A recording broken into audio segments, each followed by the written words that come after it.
Over a few months, I've gotten the chance to experience 3 different countries: Kenya, Jordan, and Greece. As I explored the countries, I searched for stories beyond the tourist attractions. In Kenya, I met Elphys, a butterfly caretaker at Holler State Park in Mombasa. His work fascinated me, and I decided to produce a story about it. Elphys's passion inspired me, and I knew his story deserved to be heard.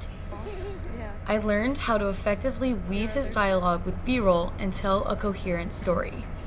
In Jordan, I initially struggled to find a story.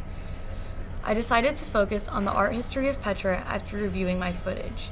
I interviewed Sammy Bobbitt, an art student, for an outside perspective.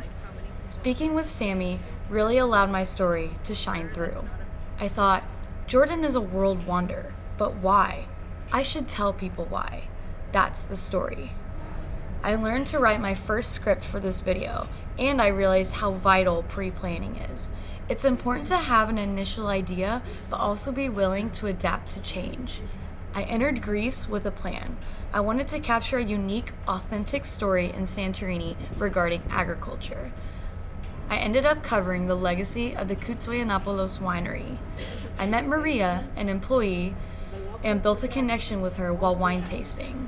Then I asked if she would interview on camera, and she agreed.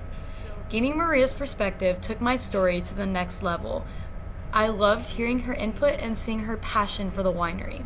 I knew viewers would love it too. I learned how to adapt as my story grew and changed. I also learned how to establish a comfortable connection that allowed me to interview with Maria. I produced a story that I'm very proud of, and I can't wait for Maria to see it. All 3 stories show deeper connections between humans and their environments. They highlight an aspect of that country that not everyone may know about. They were stories that needed to be heard, and I feel privileged to have been able to tell them.